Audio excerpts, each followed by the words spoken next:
హరే హరే హరే హరే హరే రామ హరే రామ హరే రామ హరే రామ రామ రామ హరే హరే హరే హరే. అందరూ ఒకసారి రెండు చేతులు పైకెత్తండి.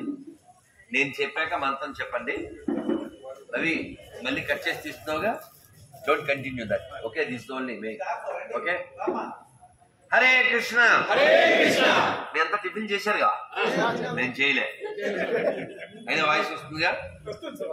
నిన్న మన సిద్ధయ్య గారు పుణ్యమని సాయంత్రం 5ంటికి భోజనం చేశాం కాబట్టి శక్తి ఉంది. అదంతా గ్రేట్నెస్ వారిదే. చక్కగా చెప్పండి. హరే కృష్ణ హరే కృష్ణ కృష్ణ కృష్ణ హరే హరే హరే రామ హరే రామ రామ రామ హరే హరే. గోవిందా గోవిందా గోవిందా. హర హర మహాదేవ్ చెప్పండి. హర హర హర హర హర హర.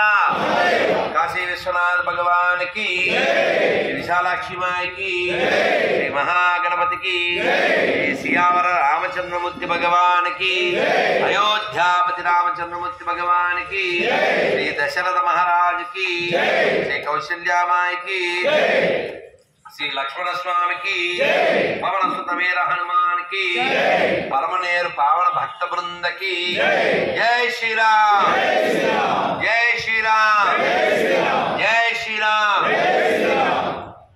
జై శ్రీరామ్ జై శ్రీరామ్. ఈ అక్షతలు తీసుకోండి.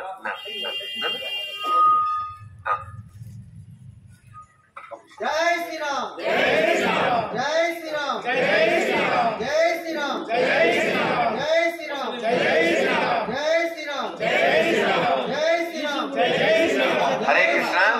నాన్న ఒక క్షణం, నాన్న ఒక క్షణం, ఒక క్షణం. ఇక్కడ భగవద్గీత స్టిక్కర్ ఉంది, అలాగే అమ్మ బాగుంటే అంతా బాగుంటుందనే స్టిక్కర్ ఉంది, అలాగే సెక్యులర్ కుక్కల గురించో స్టిక్కర్ ఉంది, అలాగే హరే కృష్ణ మంత్రం కార్డు ఉంది. ఇది నేను చెప్పక్కర్లేదు, ఇంటికోటి చెప్పుని తీసుకోండి. తర్వాత అయినా ఎప్పుడైనా నేను వెళ్ళాక అయినా ఇంటికోటి చెప్పుని తీసుకోండి. మనిషి కోటి కాదు, ఓకేనా? అది మీరే తీసుకోండి. అక్షతల వరకు నేను ఇస్తాను. తీసుకోండి ప్లీజ్, తీసుకోండి. నేను చెప్పండి, ఇప్పుడు డిస్టర్బ్ చేయకు ప్లీజ్. ఇవన్నీ అదేంటి వినో వినో. ఇప్పుడు ఏదో వచ్చారు కదా, ఓకే అమ్మా. ఒక్కోటి తీసుకో, చాలా వస్తాయి, జాగ్రత్త తీసుకో అమ్మా. Right right. హరే జై శ్రీరామ్ జై శ్రీరామ్ జై శ్రీరామ్ జై శ్రీరామ్ జై శ్రీరామ్ జై శ్రీరామ్ జై శ్రీరామ్ జై శ్రీరామ్. హరే కృష్ణ హరే కృష్ణ. మనం అందరం చాలా మంచి, ఇంకా అవ్వలేదా? ఇన్నిసార్లు చేసుకోకూడదు.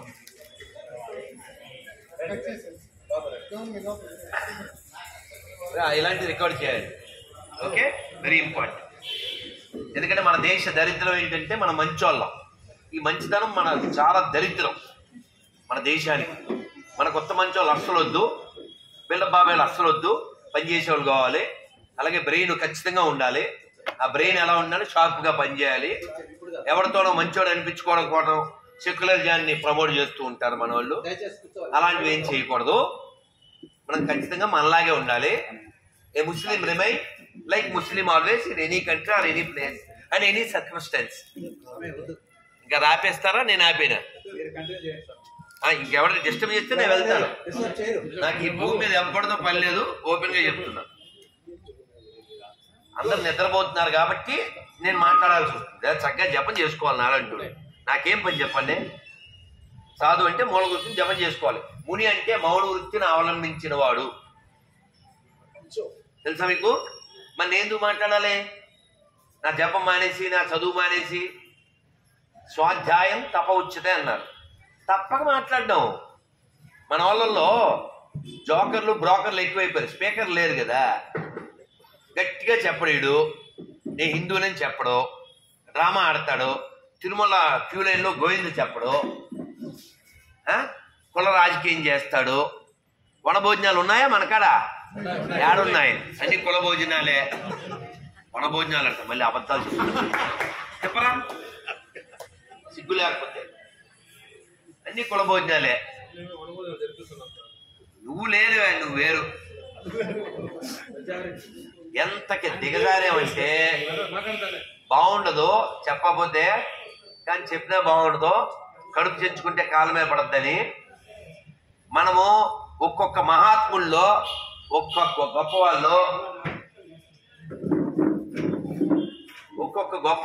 ఒక్కొక్క మహాత్ముల్లో వాళ్ళు ఇచ్చినటువంటి గొప్ప సందేశాన్ని, గొప్ప త్యాగాన్ని చూడాలి. అల్లూరి సీతారామరాజు మనందరికి తెలుసు. అల్లూరి సీతారామరాజుకి పెళ్లి చేసుకోవాలని ఆలోచన ఉండుంటే పిల్లని ఇస్తారా ఇవ్వరా? ఎందుకు ఇవ్వరు? ఆయనకి ఫైర్ ఉంది, ఆయనకి యుద్ధం వచ్చు, విలువిద్య వచ్చు, సంస్కృతం వచ్చు, ఆయన చాలా చదువుకున్నాడు, మంచి భక్తుడు, సంధ్యావందనం చేసేవాడు, చాలా పర్ఫెక్ట్ పర్సనాలిటీ. మరి పెళ్లి ఎందుకు చేసుకోలే? ఆయన తన కళ్యాణం కోసం ఆలోచించలే, లోక కళ్యాణం కోసం ఆలోచించారు. వివాహం ఆటంకం అవుతుంది యుద్ధం చేయడానికని వివాహం చేసుకోలేదు. ఎవరి కోసం యుద్ధం చేశాడు? ఎవరి కోసం ఆయన వందే మాత్రం అంటూ ప్రాణత్యాగం చేశాడు? అంతేనా? ఓన్లీ రాజుల కోసమా? రైట్. ఆయన్నేమో రాజులకి పరిమితం. పొట్టి శ్రీరాములు గారు ఎవరి కోసం, ఎవరి రాష్ట్రం కోసం ఆయన 48 రోజులు 49 రోజులు తిండి తినలేదు? అబ్బే కాదు, వైశ్యాస్ కోసం. సిగ్గులే. అల్లూరి సీతారామరాజు ఈ నాట్ సాక్రిఫైస్ ఇది life for Raju. And Potti Sriramulu గారు ఈ నాట్ సాక్రిఫైస్ ఇది లైఫ్ ఫర్ శక్తిస్. ఈ sacrifice for Telugu state. And Sitaramaraju sacrifice for country. But our rascals లో ప్రొఫైల్ ఫెలోస్, వీళ్ళు క్యాస్ట్కే వాళ్ళని పరిమితం చేస్తుంటారు, వేస్ట్ ఫెలోస్. అలాగే వేమన గారు, ఏంటి ఆయన పేరు? వేమారెడ్డి. పూర్తి పేరేంటి? అలా వేమారెడ్డి. ఆయన రెడ్లొక్కలకే గడ్డి పెట్టలే, మొత్తం హోల్సేల్గా గడ్డి పెట్టారు. అవునా? ఏంటి ఎవరికైనా వేమంది ఒక పద్యం వచ్చా? చిన్నప్పుడు స్కూల్లో మేమైతే నేర్చుకున్నాం. అమ్మ నువ్వు చెప్పు. బరువు నిలబెట్టు, పొల మీద బరువు.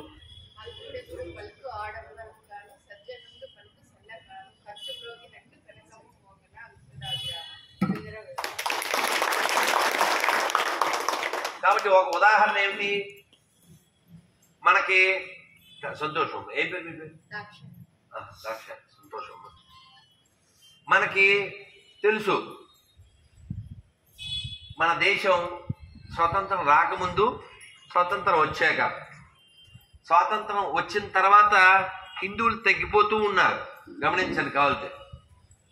మన దేశంలో 10 రాష్ట్రాలు హిందువులు మైనారిటీ, తెలుసా? ఇప్పుడు నేను వస్తుంటే రమేష్ చెప్పాడు, గురుజీ ఈ సందులో 50% ముస్లిమ్సే అన్నారు.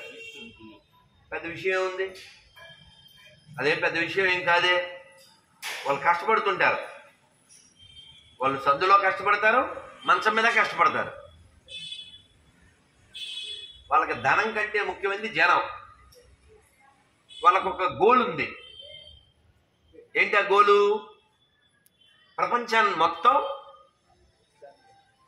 దారుల్ ఇస్లాం చేయాలని. అంటే ఏంటి? మొత్తం అంతా ముస్లిమ్స్ అయిపోవాలి అని. అలాగే దేశాన్ని మొత్తం గడ్వాయే హింద్, అందరినీ ముస్లిమ్స్ చేసేసి ఇదంతా మనమే పరిపాలించాలి అని. వాళ్ళకు క్లారిటీ ఉంది. అలాగే క్రిస్టియన్స్, వాళ్ళకు కూడా క్లారిటీ ఉంది. ఇది భారతదేశాన్ని బైబిల్ దేశం కింద మార్చేస్తామని. ఉపేంద్ర అనేటువంటి పేరేంటండి? అంటే మనకే పుట్టాడు, అది మీకు అది గుర్తు చేయడానికి. ఉపేంద్ర అని పేరు కలిగిన పాస్టరు వాడు మైక్ పట్టుకుని విశాఖపట్నంలో రోడ్డు మీద భారతదేశాన్ని 2 ముక్కలు చేసేయండి, వాడు బోకు, యేసు కొట్టింది మేకు, వాడికి కావాలి దేశం కేక్ ముక్కలాగా ముక్క అని. అసలు ఆలోచన రావడానికి కారణం ఏంటి? దేశాన్ని ముక్కలు చేయడం, అనే కార్యక్రమం ఆఫ్ఘనిస్తాను ఓ ముక్క అయిపోయింది. బర్మా కూడా ఇందులో ఉండేది. ఈ బ్రిటిష్ క్రైస్తవ కుక్కలు వచ్చాక అది కూడా ముక్క అయిపోయింది. ఇవన్నీ చరిత్ర సుమ, నా సొంతం కాదు. తర్వాత మనకి తెలుసు 75 ఏళ్ల క్రితం పాకిస్తాన్, ఒక 40-50 ఏళ్ల క్రితం బంగ్లాదేశ్, ఓ 10 ఏళ్ల క్రితం మనకు రోబోట్ పరిపాలించేది మనని తెలుసుగా. రోబో అంటే సొంత నిర్ణయం తీసుకోదు. అది ఇటలీలో బాల్ డాన్సర్ వచ్చి నిర్ణయాలు తీసుకుంటుంది. మనం బొమ్మ, ముందు బొమ్మ వెనకాల అమ్మ. అలాంటి దరిద్ర స్థితిలోంచి ఈ రోజున శ్రీనగర్ లాల్ చౌక్లో దీపావళి, శ్రీనగర్ లాల్ చౌక్లో నిన్నగాక మొన్న జనవరి 1 మొత్తం లైటింగ్తో అద్భుతంగా జరుగుతుంది. మొన్న కూడా మన విశ్వ పరిషత్ తెలంగాణ స్పోక్స్ పర్సన్ శశిజీ అక్కడికి వెళ్ళి జాతీయ జెండా ఎగరేసి సెల్ఫీ తీసుకుని వచ్చారు. మగోళ్ళు ఇంకా మగాళ్ళు ఓ 30 ఏళ్ల క్రితం ప్రమాదకరమైన స్థితిలో లాల్ చౌక్లో బుల్లెట్ ప్రూఫ్ జాకెట్లు ఏమీ లేకుండా ఒక సామాన్యుడిగా వెళ్ళి అక్కడ జెండా ఎగరేసి వచ్చారు సవాల్ చేసి. మన దేశంలో మనం జెండా ఎగరేయడానికి, మన జాతీయ జెండా ఎగరేయడానికి మనకు చాలా ఆటంకాలు ఉండేవి. మన ఇళ్ల మధ్యలో పాకిస్తాన్ జెండా ఎగరేయడానికి వాడికి ఆటంకం లేదనుకోండి, అప్పుడు ఉంది. ఇప్పుడు చాలా తగ్గింది అనుకోండి బుల్డోజర్లు అవి పెరగడం వలన. కానీ మన దరిద్రం ఏంటంటే ఎవడో చెయ్యాలి ఆ పని, ఆ బుల్డోజర్ పని. మనం చెయ్యం, మనం బిల్డప్ పని చేస్తున్నాం. బుల్డోజర్ పని ఎవడో చేయాలి, బిల్డప్ పని మనం చేయాలి. అది ఎలాంటి అంటే సాయంత్రం కోటేశ్వరరావు గారు చెప్తారు, సుబ్బారావు గారు మీరు శనగలు తీసుకురండి, నేను ఊక తీసుకొస్తా, రెండు కలిపి మనం ఊదుకుంటూ మాట్లాడుకుందాం తింటూ. సుబ్బారావు గారు ఏం తేవాలి? శనగలు. వీడేం తెస్తాడు? ఊక ఎక్కడ ఉంటుందండి? ఊక తెలుసా? తౌడు వేరు, ఊక వేరు. ఊక నూక కాదు, ఊక. అర్థం చేసుకో కాక. ఇప్పుడు ధాన్యం ఉందా? ధాన్యం పైన నువ్వు ఏమన్నాను, ఓకే, అది చూడడానికి ధాన్యంలాగే ఉంటుంది. దాంట్లోంచి బియ్యం బయటకు వచ్చేసి ఉంటుంది కదా. ఊకని దంపితే ఎంత, దంపకపోతే ఎంత? ఊకని దంపేది ఏమొస్తుంది? ఆల్రెడీ అందులోంచి వచ్చేసింది కదా, అవునా? వీడు ఆ ఊక తీసుకొస్తాడంట. తెస్తే సుబ్బారావు గారు, సుబ్రహ్మణ్యం గారు శనగలు తెస్తే రెండు కలిపి ఉప్పు ఉప్పు అని ఊతి తిందామంట. అందుకే శనగలు ఎవరివి? సుబ్రహ్మణ్యం గారు. ఊక ఎవరిది? వీడిది. ఊక ఎక్కడ ఉంటుంది? ధాన్యం మిల్లు బయట ఉంటుంది. ఇది కొనుక్కొచ్చేది ఏం లే, అది బయట ఉంటుంది. చిన్నప్పుడు మా ఫ్రెండ్ వాళ్ళ ఇంటి ముందు ఉంటే అది ఎక్కి ఆడేవాళ్ళం. వీడు ఏం తేకపోయినా, వీడు ఏం చెయ్యకపోయినా చూసారా సుబ్బారావు గారేమో శనగలు తెస్తున్నారు, ఈయన అదేదో తెస్తున్నాడు అని అనుకుంటారు కదా. మనకి ఆ బ్యాచ్ ఎక్కువైపోయింది. ఒక బ్యాచ్, మనకు ఒక బ్యాచ్ వద్దు. అందుకే ఒక తంపుడు ఉపన్యాసం ఉంటుంది. అది ఎలా అంటే, ఇప్పుడు నేనేం చెప్పబోతున్నాను మీకు తెలుసా అని అడిగాడు వాడు. అడిగితే ఎదురుగా ఉన్నవాళ్ళు తెలీదు అన్నారు. తెలియని వాళ్ళకి మనం ఏం చెప్తాం అని వెళ్ళిపోతారు. సార్ సార్ సార్ అంటారు వీళ్ళు. అయితే వాళ్ళు మాట్లాడితే తెలుసు అని చెప్పండి అంటాడు. వీళ్ళందరూ తెలుసు అంటారు. ఈ తెలుసు మనం చెప్పేదే ఉందని వెళ్ళిపోతాడు.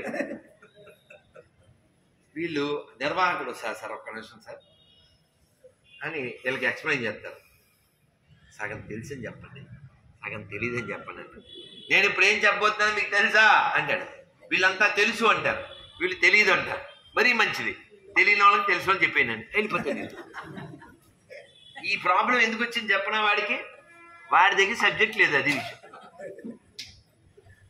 వాడి దగ్గర కంటెంట్ కరెంట్ ఉంటే ప్రాబ్లం ఉండదు, వాడి దగ్గర ఇది లేదు. అందుకని అతి తెలివితేట. స్మార్ట్గా ఉండడం అంటారు తెలుసు కదా. ఇద్దరు బ్రదర్స్, మనకి వైట్ బ్రదర్స్ అని విమానం కనిపెట్టారని చెప్తారు కదా. ఇందులో వీళ్ళిద్దరిని మాట్లాడమన్నారు. ఇతను మైక్ తీసుకుని, నేను పెద్దగా మాట్లాడడం అది నాకు రాదు, అందువల్ల మా తమ్ముడు మాట్లాడతాడు అని వెళ్ళి కూర్చున్నాడు. వాడొచ్చి, ఇంకా నేను మాట్లాడడానికి ఏం లేదు, మా అన్నయ్య చెప్పాలని చెప్పేశాడు. అసలు వాళ్ళ అన్నయ్య ఏం చెప్పాడు? అసలు వాళ్ళ అన్నయ్య అని చెప్పాడా? అది మాట్లాడడం రాదు. సో ఇది స్మార్ట్నెస్. ఇది విషయం లేకపోయినప్పటికీ ఒకలాగా ఉండేటువంటి దాన్ని ఒకదమ్మడు అంటాం. కానీ మన దగ్గర విషయం లేకపోవడం అనే క్వశ్చన్ లేదు.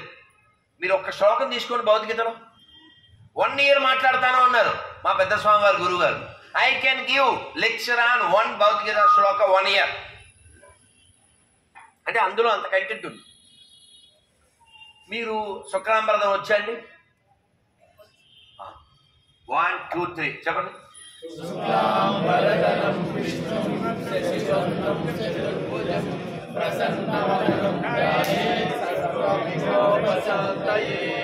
ఓకే, మరి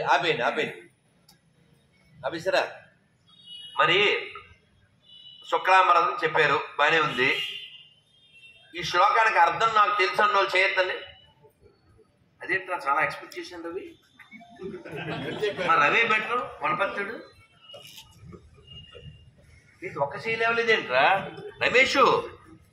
అవమానం నాన్న పలమనేరుకి ఒక్క చేయలేవలేదేంటానా? ఈ 60లు 70లు కూడా దాటిన తలకాలనే ఇక్కడ. నేను చాలా ఎక్స్పెక్ట్ చేశాను, ఎక్కువ చేశాను. అసలు మినిమం కూడా అమ్మ నువ్వే పరువు తెప్పించమ్మా, ఎట్లో గట్ల పలమనేరు పరువు. ఇజ్జత్ కా సవాల్. నేనేం మంచోడు కాకపోయా చెప్పమ్మా, మళ్ళీ పిలవలే.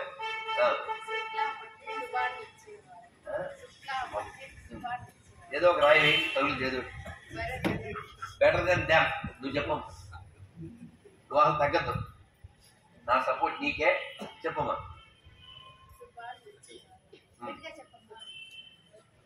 వీళ్ళు పేదవాళ్ళు, మైక్ లేదు, నువ్వే వాయిస్ పెంచు. బ్రెయిన్ ఎటు లేదు, ఆల్రెడీ డిక్లేర్. నువ్వు చెప్పు.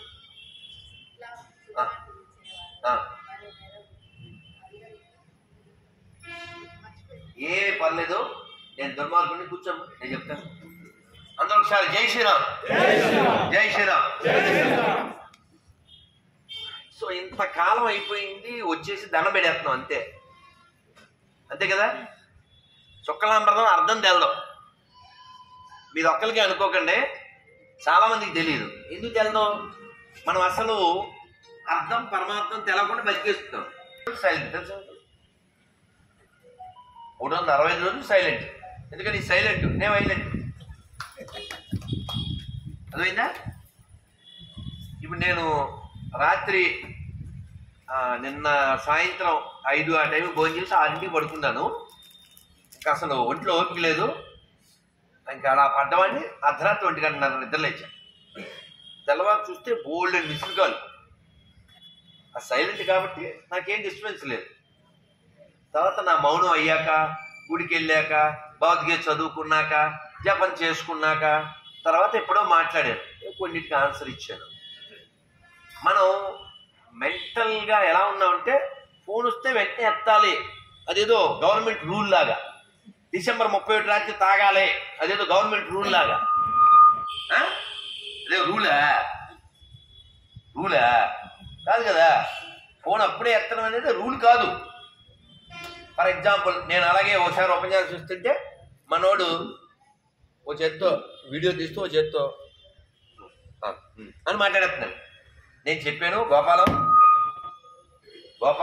ఆపకపోతే నాకు ఎక్కుద్ది నశాలం, అక్కడ అటువైపు ఎవరైనా పోతే అంబులెన్స్లో వేసుకొచ్చామని ఫోన్ పెట్టి అని చెప్పాను. నువ్వు ఆపలేవు కదా, సెల్ ఆపగలవు, చావును ఆపగలవా? కాబట్టి ఫోన్ ఎత్తడం అనేది డిపెండ్స్ ఆన్ ప్రయారిటీ. ఇంకో విషయం ఏంటంటే, ఫోన్ వస్తే నీ ఒక్కరికి తెలిస్తే చాలుగా, పరమనేరందరికి ఎందుకు తెలియాలి దరిద్రం? నీకు ఒక్కడికి. ఫర్ ఎగ్జాంపుల్ ఎవరికి ఫోన్ చేద్దాం అంటే మీకు అర్థం కావడం కోసం. రమేష్ చేయనా? రమేష్ ఈ లోపల మాయ చేయకుండా. రమేష్ సైలెంట్లో లేదు కదా, ఫోన్ సైలెంట్లో లేదుగా. సైలెంట్ పిలిచావా? ఎవరు పెట్టావు?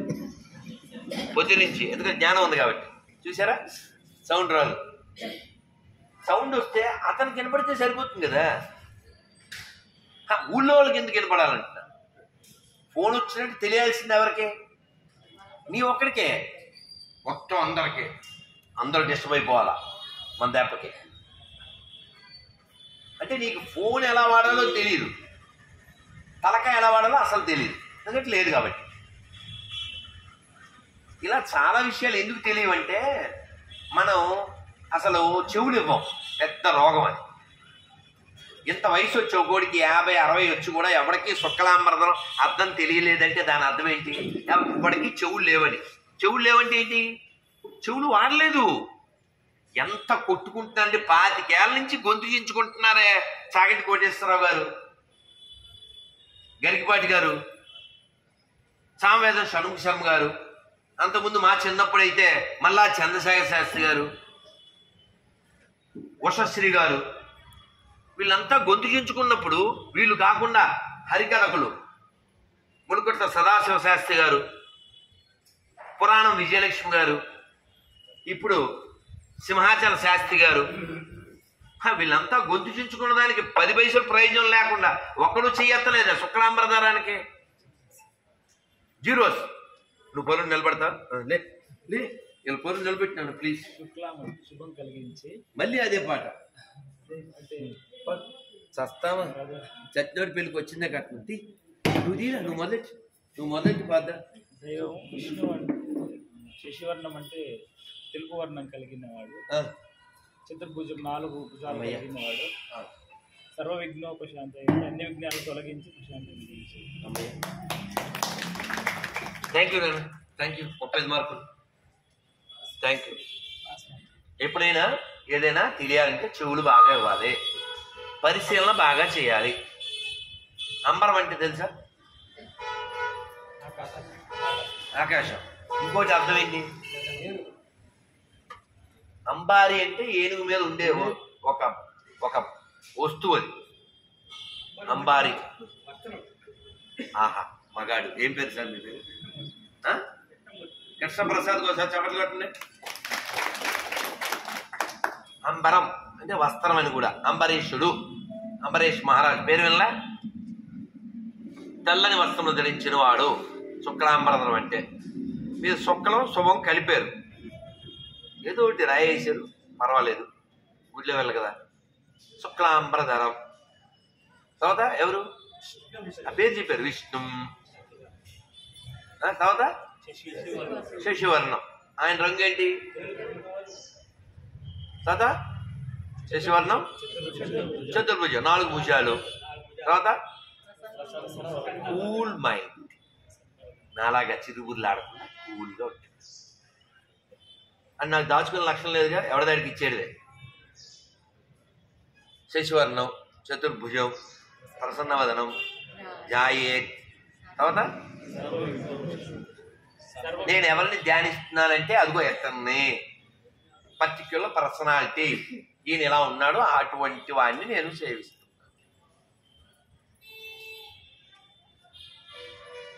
కాదండి, మనకి శుక్లాంబరధం అర్థమే తెలియకపోతే రోజుకి 5 సార్లు వాళ్ళు అరిచేది నీకేం తెలుస్తుంది చెప్పు? పోతే తెలుసా? అది అల్లాహ్ అక్బర్ ఇల్లాహ్ అంటే తెలుసా? ఎందుకు తెలుస్తుంది? మనకు శుక్లమే తెలదు, ఇంక అదేం తెలుస్తుంది?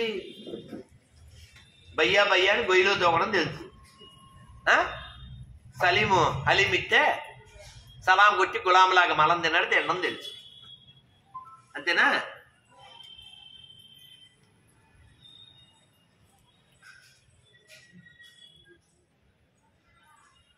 తినకపోవడం వల్ల నీరసం రాదు. నిస్తేజమైన జాతిని చూస్తే నీరసం వస్తుంది. మనం త్యాగానికి మారుపేరైనటువంటి నేలలో పుట్టాం. మీకు చాకలి ఐలమ్మ తెలుసా తెలంగాణలో? విన్నారా? ఓ పోరాట యోధురాలు. అలాగే కొమ్మరి ఓబమ్మ తెలుసా? కర్ణాటకలో మ్యాంగ్లూరు వైపు. ఆవిడ ఈ మరకరాజులు మన మీద దాడి చేసినప్పుడు ఆవిడ ఒక కోట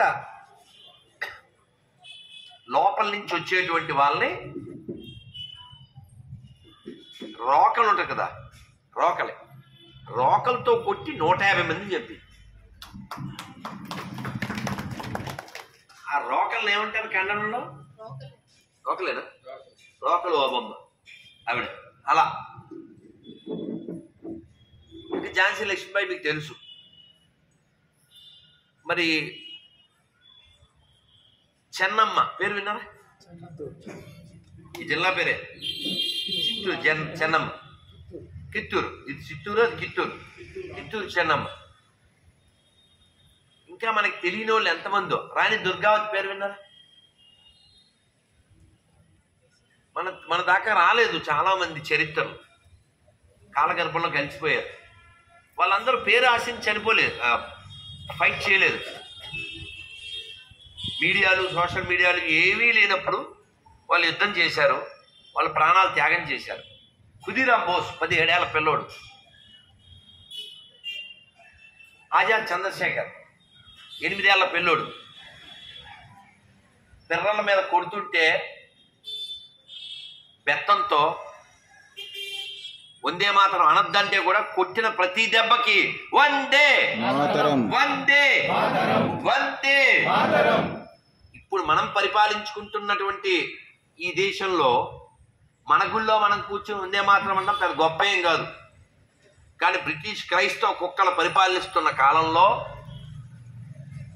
శిక్ష పడిన తర్వాత, ఎందుకు శిక్ష పడింది? వందే మాత్రం అన్నందుకే. మళ్ళీ కొడుతుంటే మళ్ళీ వందే మాత్రమే. మీ ఇంటి పేరు అంటే ఆజాద్ అన్నాడు. ఆ రోజు నుంచి ఆ అబ్బాయి పేరు ఆజాద్ చంద్రశేఖర్. చచ్చిపోయేటప్పుడు ఒక గుండె ఎప్పుడు బుల్లెట్ దాచుకునేవాడు. ఎందుకని? వాడి చేతుల్లో చావకూడదు. చుట్టూ మూగేశారు ఏదో పార్కులో. ఈయన అక్కడ ఉన్నాడని ఇన్ఫర్మేషన్ వచ్చింది. ఇంకొక దిక్కు లేదు, ఒక గుండెతో వాళ్ళని ఎదిరించలేడు. అమ్మా భరతమాత, ఇంతకంటే నీ కోసం పోరాడలేకపోతున్నాను తల్లి, క్షమా కీసి అని ఏడుస్తూ భరతమాతని ముద్దిడి ఆ ఒక్క గోళీతో వందే మాతరం వందే మాతరం వందే మాతరం అని మరణించాడు. వాళ్ళందరూ మరణించింది ఎవరి కోసం? మనమంతా ఇలా సుఖంగా కూర్చుని మన స్వాభిమానాన్ని మన పిల్లలకి చెబుతామని. మనకు ఓ శ్లోకం రాదు, ఓ శ్లోకానికి అర్థం తెలియదు, భగవద్గీత తెలియదు, భాగవతం తెలియదు, ఖురాన్ తెలియదు, బైబిల్ తెలియదు. ఏం పీకుతాం మనం? వాళ్ళు చూడండి, కేరళలో ముస్లింలకి శ్లోకాలు నేర్పిస్తున్నారు చక్కగా. నేను ఏదైతే సంఘ శిక్షావృత్తిలో నేర్చుకున్నానో అది వాళ్ళు నేర్చుకుంటున్నారు. ఇప్పుడు వాళ్ళకి ట్రైనింగ్ క్లాసులు. హస్తి స్థూలతను సచాంకుచవశః ఎప్పుడు నేర్చుకున్నాను? 90లో, 33 ఏళ్ల క్రితం. వాళ్ళు నేర్చుకుంటున్నారు. అమంతరం అక్షరం నాస్తి నాస్తి మూలమనౌషధం అయోగ్యో పురుషో నాస్తి యోజకస్తదుర్లభః. ఇవన్నీ నేను 33 ఏళ్ల క్రితం నేర్చుకున్నాను. వాళ్ళు నేర్చుకుంటున్నారు, వాళ్ళకి నేర్పుతున్నారు. సంస్కృత శ్లోకాలు ముస్లింలు నేర్చుకుంటున్నారు విత్ మీనింగు. నువ్వు దేనికి? బాలరాజు మ్యాక్సిమం నా ముందంతా బాలరాజే. ఇంకో శ్లోకం ఉంది, చాలా బాగుంటుంది. అదేంటంటే చాలా బాగుంది, మీరంతా చెప్పండి. అది మా చిన్నప్పుడు నేను నేర్చుకున్నాం మేము. ఉద్యమేన హి సిద్ధ్యంతి ఉద్యమేన హి సిద్ధ్యంతి కార్యాణి న మనోరథై నహి సుప్తస్య సింహస్య ప్రవిశంతి ముఖే మృగా ఉద్యమేన హి సిద్ధ్యంతి కార్యాణి న మనోరథై నహి సుప్తస్య సింహస్య ప్రవిశంతి ముఖే మృగా. అర్థం చెప్పాల్సిందిగా బాగా వెల్నోను శుక్లాంబరధరానికే 0 అయితే నువ్వు కొత్త శ్లోకాలు చెప్తే మాట్లాడదేస్తుంది. ఈ శ్లోకం నేను 13-14 ఏళ్ల వయసులో నేర్చుకున్నాను. నాకు అట్లే ఇప్పుడు చెప్పిన 3 అప్పుడే అలా కొన్ని వందలు చెప్తాం, అర్థంతో సహా చెప్తాను. అది విషయం. ఉద్యమేన సిద్ధాంతి కార్యాన్ని న మనోరథై అంటే ఉద్యమం చేయకుండా మనస్సులో ఉన్న ఏ కార్యము నెరవేరదు. సింహమైనప్పటికీ నహి సుప్తస్య సింహస్య, సింహం అడవికి రాజు అయినప్పటికీ నోరు తెరిచి ఆ అంటే జంతువులు వచ్చి నోట్లో పడవు. నహి సుప్తస్య సింహస్య ప్రవిశంతి ముఖే మృగా. బాగా నిద్రపోతే జంతువులు వచ్చేసి తిను అంటాయా అనవు. అడవికి రాజైనా సింహం కూడా యుద్ధం చేస్తేనే వేటాడితేనే ఫుడ్ దొరుకుతుంది. కాబట్టి ఆడెవడో బుల్డోజర్ వేసుకొచ్చి బాగు చేస్తాడు, ఇంకొకడెవడో వచ్చి దాన్ని బాగు చేస్తాడు, ఏమీ లేదు. పలమనేరైనా పాకిస్తాన్ అయిపోవడం పెద్ద విషయం ఏం కాదు. మనం నిద్రపోవడమే వాళ్ళకి కావాలి.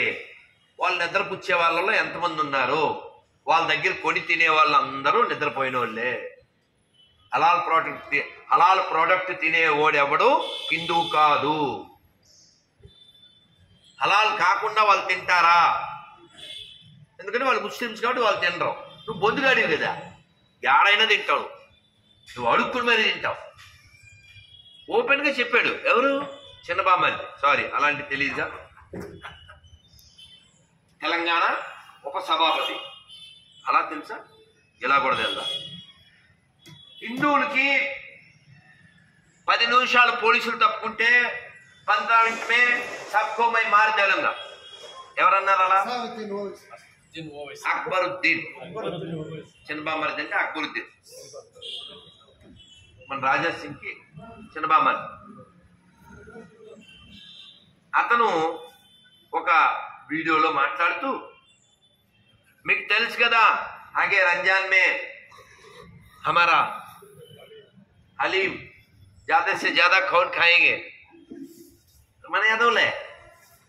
కాబట్టి అన్ని మతాలు సమానం అనేవాడు లత్కోరుగాడు. ఎంతమంది ఒప్పుకుంటారు చేయొద్దని? అన్ని మతాలు సమానం అనేవాడు లత్కోరుగాడు. లత్కోరు అంటే తెలుసా?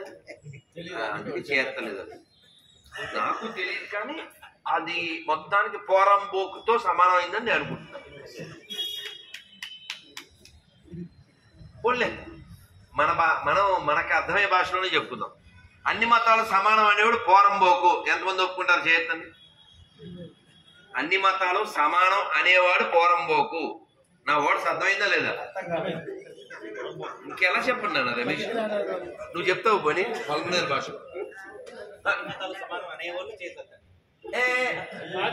వాళ్ళు కన్ఫ్యూజన్ లో ఉన్నారు, నువ్వు ఇంకా కన్ఫ్యూజ్ చేయకు. కన్ఫ్యూజన్ లో ఇంకా ఎక్కువ కొట్టేద్దాం.